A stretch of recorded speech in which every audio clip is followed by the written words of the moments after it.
Hola, buen día a todos. En este video vamos a ver varios ejercicios sobre la ley de Faraday que vimos en el video pasado para afirmar los conceptos que vimos en ese video. Todos esos conceptos mediante los ejercicios que vamos a ver ahorita. Vamos a empezar rápidamente. Primero de muchos. Ejemplo. En la figura, un conductor de 3 metros de largo, se mueve paralelamente al eje X con una velocidad v, 2.50, dirección a Y, metros sobre segundos, en un campo uniforme de densidad de flujo magnético igual a 0.50 en dirección a Z teslas. Hay el voltaje inducido. Es decir, tengo aquí mi conductor, va de 0,0, está de parte del origen, 0,03, punto A, punto B, se está moviendo en esta dirección con una velocidad 2.50 Y, está en presencia de una densidad de flujo magnético de 0.50 a Z con esta dirección.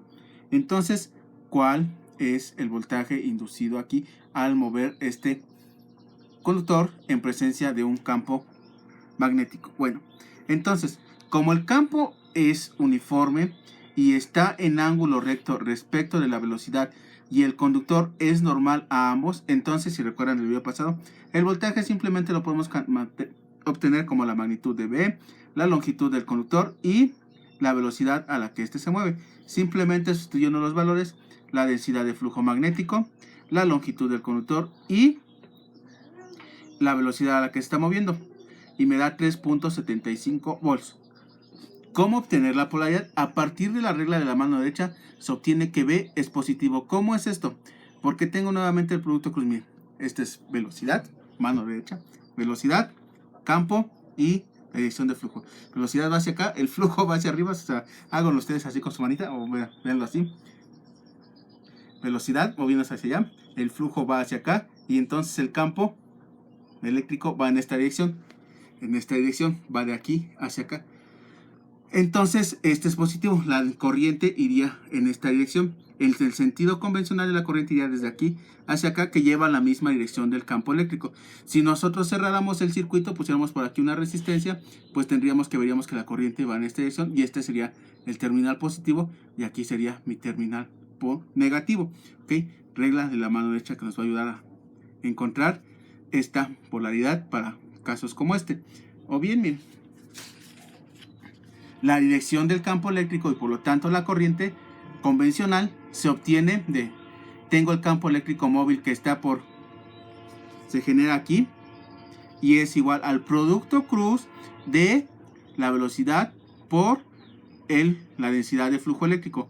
Velocidad 2.50 AY, producto cruz 0.50 AZ. Al hacer este producto cruz me queda 1.25 y con el vector de dirección AX, es decir, va desde aquí hacia acá, dirección AX. Este es la dirección del campo eléctrico móvil y que lleva el mismo sentido de la corriente convencional, que va de aquí hacia acá, ¿ok? Por si ya les da flojera hacer la regla de la mano derecha, pues viene de esta manera, ¿ok? Bueno, siguiente ejemplo. Dice, en la figura, dos barras conductoras se mueven hacia afuera con velocidades V1 igual a 12.5 menos AY, metros sobre segundos, y V2, 8.0 AY, metros sobre segundos, en el campo, un campo igual uniforme, 0.35 dirección a Z. Hay el voltaje de V respecto de C, es decir, el voltaje de V a C. Tengo un par de conductores, uno moviéndose en esta dirección, que iría en dirección contraria a las AY, que es menos 12.5 AY, y el otro moviéndose en esta dirección con una velocidad de 8 en dirección AY. ¿Ok? El campo magnético que se mueve, más bien el campo magnético en el que están moviendo estos conductores es un campo magnético estable. Entonces, bueno, para obtener el voltaje, pues es simplemente el voltaje de B a C. Tengo que obtener el voltaje en B menos el voltaje en C. La intensidad de campo eléctrico móvil nos proporcionará la polaridad del voltaje inducido. Igual con la regla de la mano derecha, el campo eléctrico inducido es igual al producto cruz de la velocidad por la densidad de flujo. Ok, es muy parecido al problema anterior, pero hay que encontrar las polaridades y los puntos. Bueno, miren, para el conductor AB es decir, el conductor que va de aquí hacia acá, de A a B. El campo eléctrico móvil es la velocidad 1 por la densidad de flujo magnético, 12.5 menos AY por 0.35 AZ. Esto me da 4.375 menos dirección AZ, menos dirección, perdón, AX volt sobre metro. Es decir, iría acá en este sentido. Dado que la velocidad 1 y el campo eléctrico, la densidad de flujo eléctrico magnético, perdón, y el conductor son ortogonales entre sí, el voltaje inducido será voltaje, la longitud del conductor y la velocidad 0.35, 0.5 y 12.5 multiplicado y me da 2.1875. Bueno, a partir de la dirección que se obtuvo del campo eléctrico, el punto B es positivo, porque recuerden que el campo eléctrico iba dirección menos AX. Viéndolo así nada más en el plano Y, Z, es decir, este plano 3D lo pasamos a un plano 2D. Es decir, el campo eléctrico va en esta dirección, el sentido convencional de la corriente va en esta dirección. Nuevamente, si yo cerrara un circuito con una resistencia, pues vería que aquí estaría el signo positivo y aquí estaría el signo negativo, porque aquí está saliendo la corriente y está circulando de esta manera. Es decir, esto es igual a tener una batería de esta manera, punto A, punto B, y la batería tendría un valor de 2.1875 volts. Es decir, en el punto B tendría 2.1875 volts si consideramos esta forma que tenemos aquí en la figurita. Bueno, ya tengo el punto B. ¿Cuánto sería el punto C?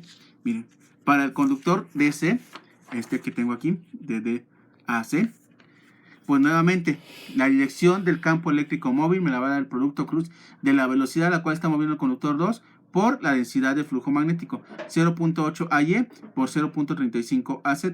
Y esta es igual, ese campo eléctrico, 2.8 AX dirección, bueno, en dirección a Z, voltmetro, es decir, va hacia acá, en sentido contrario. Nuevamente, en la velocidad y la densidad del flujo magnético y el conductor son ortogonales entre sí. Por lo tanto, el voltaje, que es igual a BL por B, 0.35 por 0.5 por 0.8 es igual a 1.4 volts. Dada la dirección del campo eléctrico, el punto D es positivo con respecto al punto C. Es decir, el campo eléctrico para este caso va en esta manera. Va desde aquí hacia acá, viéndolo nada más en un plano XY, va en esta dirección. El sentido convencional va hacia acá. Entonces, si yo cierro el circuito, entonces aquí tendría el positivo, porque aquí está saliendo la corriente, y aquí llegaría y me lo vería como negativo. Sería el equivalente a tener una batería de este tipo con 1.4 volts, y el punto C, viéndolo así, bajo esa referencia, sería menos 1.4 volts. Entonces, el voltaje de BAC es 2.1875 menos 1.47 volts, que es igual a 3.5875 volts entre aquí y aquí. ¿Cómo es esto? Miren, si yo conectara esto con otro conductor, cerrar el circuito y pusiera aquí un voltímetro en su opción de medir volts, o sea, en el voltímetro, me iría aquí un voltaje de 3.85 y la corriente iría en este sentido. Esto es lo que yo estaría midiendo aquí en este problema que acabamos de obtener. Bueno, ese es un método. Podríamos sacarlo mediante otro método, quizás un poco menos. Este fue un poco intuitivo, y este va un poco más aplicado a la fórmula. El voltaje entre los puntos A y B es igual a la integral de BA de el campo eléctrico por el producto punto diferencial de longitud, donde este es igual al producto cruz de A por B, de la velocidad por la densidad de flujo por el diferencial de longitud. Este producto, que es velocidad de 1, es de 4.37 menos AX por el producto cruz y me da 2.1875 volts. Al tener un signo negativo significa que las cargas se mueven de un potencial alto a uno bajo, es decir, el campo hace el trabajo. Para el potencial de DAC, nuevamente es el campo eléctrico móvil por el diferencial de longitud y me va a dar 1.47 volts. Es decir, si el signo es positivo, significa que se realiza el trabajo por el agente externo. Cuando las cargas se mueven de C a D, se mueven de un potencial bajo, punto C, a un potencial más alto. Y vean, obtuvimos exactamente los mismos valores de ese ratito. Y pues al hacer nuevamente cerrar el circuito, vamos a tener que de B a C, o haciendo la resta, vamos a llegar a el mismo valor. Bueno, otro ejercicio. Ejemplo, la barra conductora paralela al eje X que aparece en la figura completa una espira mediante un contacto deslizante con los conductores X igual a 0 y Y igual a 6 centímetros. Calcule el voltaje inducido en ella. Es decir, tengo esta, es un contacto deslizante, es decir, esta barrita se mueve hasta acá, puede moverse hasta acá. Y en esta zona está en presencia de un campo magnético que lleva la dirección hacia ustedes. Sale hacia ustedes y la barra se está moviendo hacia esta dirección. Ok. Si, en inciso A, si se estaciona Y igual a 8, es decir, esta llega al punto Y igual a 8, este es mi eje Y, este es mi eje X, y la densidad de flujo magnético es igual 4 coseno de 10 a la 6 T dirección a Z, miliweber sobre metro cuadrado, es decir, es un flujo magnético variable en el tiempo, depende del tiempo. Inciso B, si se desliza a una velocidad de 20 a Y metros sobre segundos y una densidad de flujo magnético de 4 a Z. En el caso A, esta ya está fija y el flujo magnético varía en el tiempo. En el caso B, esta se está moviendo y el flujo magnético es constante. En el inciso C, si se desliza a una velocidad de 20 a Y metros sobre segundos y el flujo magnético es igual a 4, 10 a la 6 T menos Y a Z miliweber sobre metro cuadrado. Aquí tanto la barra se está moviendo como el flujo magnético es dependiente del tiempo. Vamos a hacer obviamente uno por uno. Empecemos como Dios manda, pues para el inciso A. En este caso corresponde el inciso A al de la fuerza electromotriz estática. Recordemos, la barra está quieta y lo que tengo es que el flujo magnético está variando con respecto al tiempo. Bueno, entonces para este caso la F que se produce es menos la integral de la superficie que está ahí formándose por la derivada parcial de la densidad de flujo magnético con respecto al tiempo por el producto punto del diferencial de superficie. ¿Cuál superficie? Esta superficie que se está formando, esta que tenemos aquí, esta superficie que tenemos aquí. Bueno, primero saquemos la derivada de la densidad de flujo magnético con respecto al tiempo. Este es el flujo magnético, le aplicamos su derivada. El diferencial de superficie va a ser diferencial de X, diferencial de Y en dirección a Z. Al sacar la derivada es 4 seno 10 a la 6 de T, derivada de 10 a la 6T, diferencial de T en dirección a Z, miliweber sobre metro cuadrado. 10 a la 6 por los milis, recuerden que son milis, se me daba quedar menos 4000 seno 10 a la 6T por, bueno, en la dirección a Z. Entonces, ahora sí, ya hice esta parte. Ahora vamos a integrar, la F es menos la superficie que va desde 0 a 8, Y, el problema me dice de 0 a 8, desde aquí hasta 0.8 me dice el problema, hasta 8 centímetros, pues 0.8, y X va desde 0 hasta 6 centímetros. De la densidad de flujo que tengo aquí, producto punto AZ, diferencial de X, diferencial de Y, diferencial Z, AZ.AZ es igual a 1. Hacemos la integral y me va a dar como resultado 12.9 seno de 10 a la 6 T volts. De acuerdo con la ley de Lenz, la polaridad del voltaje inducido es tal que el potencial del punto P en la barra es menor que el de Q cuando B se incrementa. Okay. ¿Qué quiere decirme? Si aquí tengo la barra y el flujo magnético se está incrementando, está aumentando el flujo magnético en esta dirección, me dice la ley es que el flujo magnético que va a crear es creado por la corriente que va en esta barra debe de ir en sentido contrario que se ponga a este, es decir, hacia acá. Entonces, por la regla de la mano derecha, dirección de la corriente, el flujo, más bien en este caso conocería el flujo que iría así, es decir, en esta dirección. Entonces la corriente iría desde aquí hacia abajo. Nuevamente, entonces, el potencial P en la barra es menor que el potencial Q. Cuando B se incrementa, cuando sea lo contrario, cuando este flujo vaya disminuyendo, pues obtendría lo contrario. Entonces, P sería el mayor y Q sería el menor. Bueno, entonces vamos al inciso B. En este caso corresponde al de una fuerza electromotriz cinética. Se tiene un campo eléctrico móvil. En el inciso B, recuerden, la barra se está moviendo y la densidad de flujo magnético es constante, permanece siempre constante en el tiempo. Bueno, entonces el potencial que tengo de Q a P, de los puntos Q al punto P, es igual a esta integral.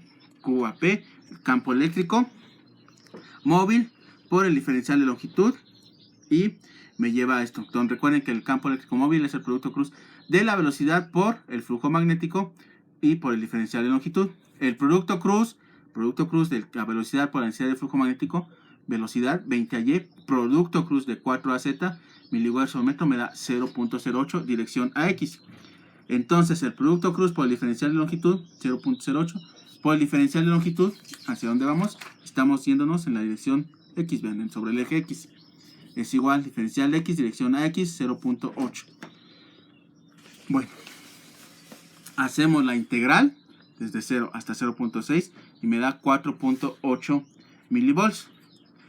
Ok, bueno, para el inciso C, en este caso el conductor está en movimiento a través de un campo dependiente del tiempo. Este problema puede resolverse de dos maneras. Recuerden, en este caso, tanto el campo magnético varía con el tiempo como este se está moviendo en el tiempo. Es decir, está en movimiento 1 y los dos dependen del tiempo. Bueno, método 1. Resolver cualquiera de estas integrales. Esta o resolver esta. Vamos a resolver primero esta. Vamos a hacer esta.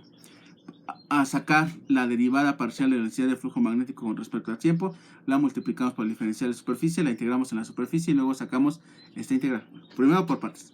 Vamos con la derivada parcial. La derivada de la densidad de flujo, que es 4 coseno de 10 a la 6t menos y a z por 10 a la menos 3 por el producto punto de dx de y diferencial en dirección a z. Hacemos la derivada, me da menos 4000 seno de 10 a la 6t menos y a z por diferencial x, diferencial y, diferencial z. Bueno, hacemos el producto punto para eliminar que los vectores de dirección se me hacen la unidad. Me queda menos 4000 seno de 10 a la 6t menos y, diferencial de x, diferencial de y. Ok. Un segundo. Aquí está. Entonces, el producto cruz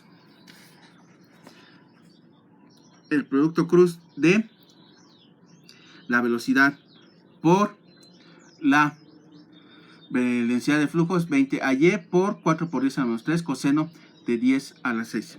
Bueno, entonces, la diferencial de longitud va en dirección x, dirección a x. 0.8 coseno de 10 a la 6, t menos y, dirección a x. Por lo tanto, el producto cruz por la diferencial de longitud me va a dar simplemente 0.08 coseno de 10 a la 6t, diferencial de x. Entonces, ahora sí, esta integral, recuerden, todavía no las hemos hecho. Tengo la integral, diferencial de superficie y esta. Ya saqué este valor hace ratito, menos 4000 seno de 10 a la 6t menos y prima. Aquí un cambio de variable.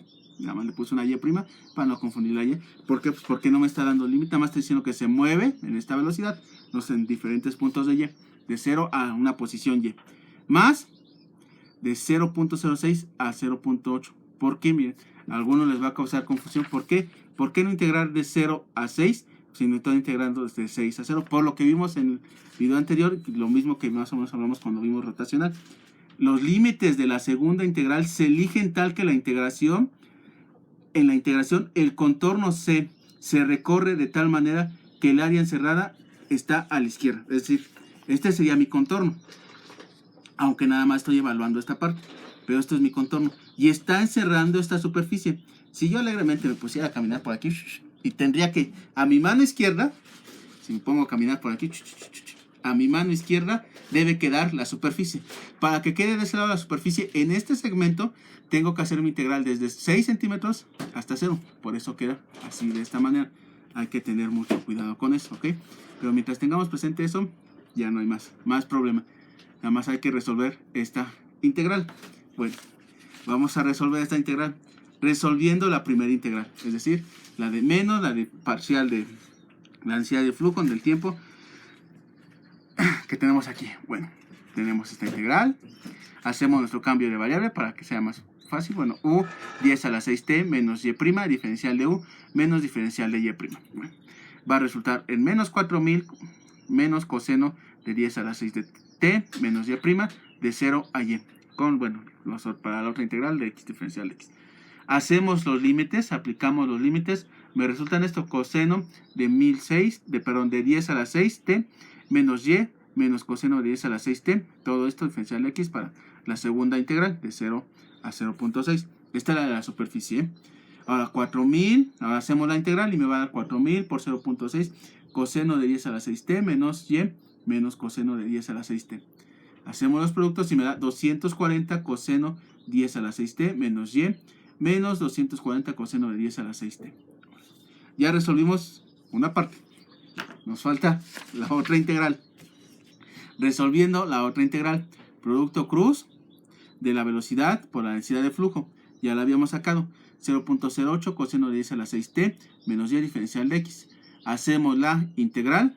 0.08 menos 0.6 coseno de 10 a la 6t menos y diferencial de x.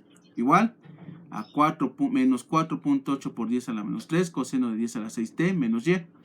Por lo tanto, sumando los dos resultados, este resultado que nos salió hace ratito, más este resultado, ahora sí, el resultado final es que el potencial es igual a 240 coseno 16t, 10 a la 6t menos y, menos 240 coseno de 10 a la 6t, menos 4.8 por 10 a la menos 3 coseno de 10 a la 6t menos y.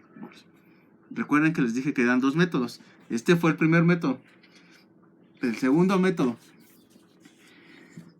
El potencial, el voltaje, la diferencia que voy a tener ahí es igual a menos la derivada con respecto al tiempo de la integral de superficie de la densidad de flujo magnético que atraviesa esa dicha superficie. El producto cruz de la densidad del flujo magnético por la diferencia de esta superficie es 4 por 10 a la menos 3 coseno de 10 a la 6t menos y en dirección a z por diferencial de x, diferencial de y, diferencial de z. Diferencial de superficie, el campo magnético. Hacemos el producto punto, me da 4 por 10 a la 3 a la menos 3 coseno de 10 a la 6t menos y, diferencial de x, diferencial de y. Hacemos la integral con los límites de 0 a y y de 0 a 0.6. Para esto tenemos que hacer u igual a 10 a la 6t menos y', igual nuevamente un cambio de variable, nada más, para no estar confundiéndonos tantas y'es. Diferencial de u, diferencial de y, nos da 4 por 10 a la menos 3 coseno de u, diferencial de x, con respecto a el primero que hacemos con respecto a y, 4 por 10 a la menos 3, seno de 10 a la 6t menos y, con los límites desde 0 a y. Aplicamos los límites y nos resulta en esto. 4 por 10 a la menos 3, seno 10 a la 6t menos y menos seno de 10 a la 6t, diferencial de x. Ahora integramos con respecto a x de 0 a 6. Menos 4 por 10 a la menos 3, menos 0.6, seno de 10 a la 6, me resulta todo esto. El final me da menos 240 por 10 a la menos 6, más seno 10 a la 6t, más 240 10 seno a la 6 de t.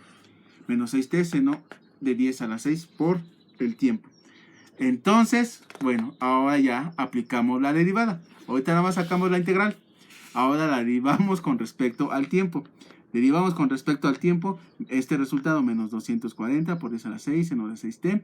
Todo esto que nos dio anteriormente, lo derivamos con respecto al tiempo y me va a dar todo este chochote que sigue. 240 por 10 a la menos 6, coseno de 10 a la 6t menos y por la derivada de 10 a la 6t menos y, diferencial de t. O sea, la derivada de esto.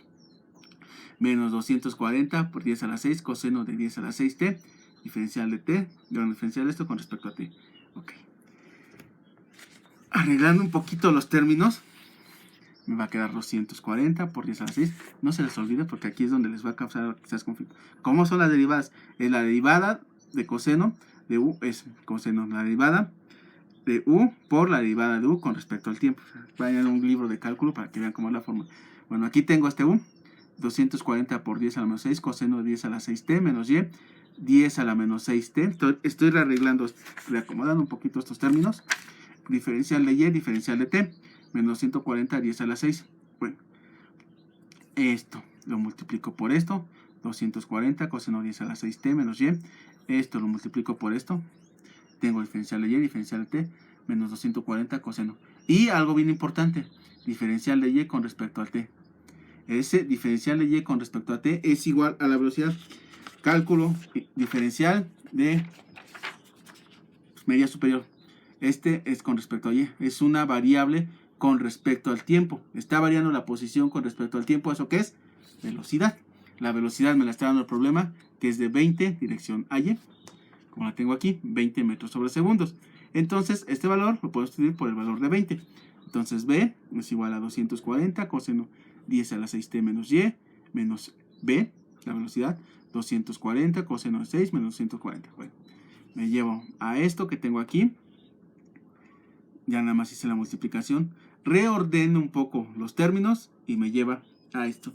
Y esto es exactamente el mismo resultado que obtuve anteriormente, como se debería de esperar, exactamente el mismo que tengo ahí. Cualquiera de los dos métodos me lleva al mismo resultado. ¿Cuál hacer? El que les resulte menos complicado. Otro ejemplo más. Ejemplo, la espira que aparece en la figura se halla dentro de un campo magnético uniforme. Tengo campo magnético uniforme dado por la densidad de flujo igual a 50 AX miliweber sobre metro cuadrado. Si el lado de este lado de D a C de la espira corta las líneas de flujo a la frecuencia de 50 Hz y la espira se encuentra en el plano YZ en el instante t igual a 0, calcule A, la fuerza electromotriz inducida en un tiempo de un milisegundo, y B, la corriente inducida en un tiempo de igual a 3 milisegundos. Es decir, esta espira está en presencia de un campo magnético y está dando vueltas, y está conectada a un resistor de 0.1 ohm. ¿Cuál es la fuerza electromotriz por el voltaje que se sentiría aquí en este resistor y la corriente que circularía por este resistor al estar girando la espira con la velocidad que nos dice que son 50 Hz, dando 50 vueltas en un segundo? Bueno, ahorita vamos a analizarlo. Dice, puesto que el campo, la densidad de flujo magnético es invariable en el tiempo, es decir, está fijo, la fuerza electromotriz inducida móvil es cinética, es decir, viene de esta manera. Campo electromagnético móvil, diferencial de longitud, al producto cruz de B, de la velocidad, por la densidad del flujo. Ok, de la figura, este diferencial de longitud que de D a Z, es decir, de aquí hacia acá, va en la dirección a Z, yéndonos desde aquí, va hacia arriba, diferencial a Z. Y la velocidad, recuerden que es, como recordamos hace ratito, es la derivada de la posición con respecto al tiempo, o sea, la longitud con respecto al tiempo. Y en coordenadas cilíndricas, está girando así, en dirección phi, es rho, diferencial de phi, diferencial de t en dirección a rho.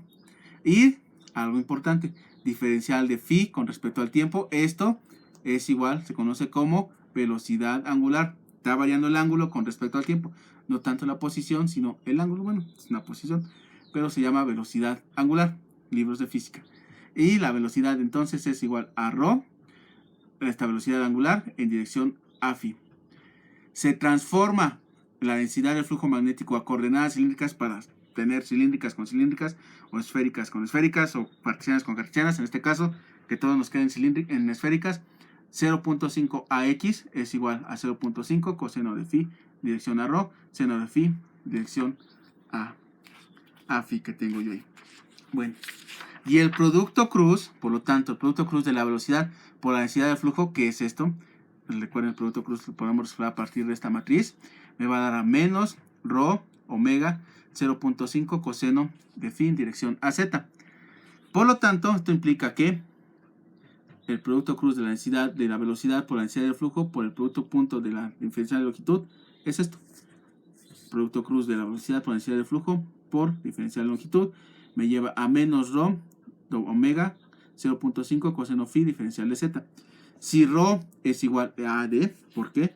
Pues recuerden, en coordenadas cilíndricas rho, desde aquí hacia acá, la longitud que tengamos desde A a D, eso es rho, igual a 4 centímetros.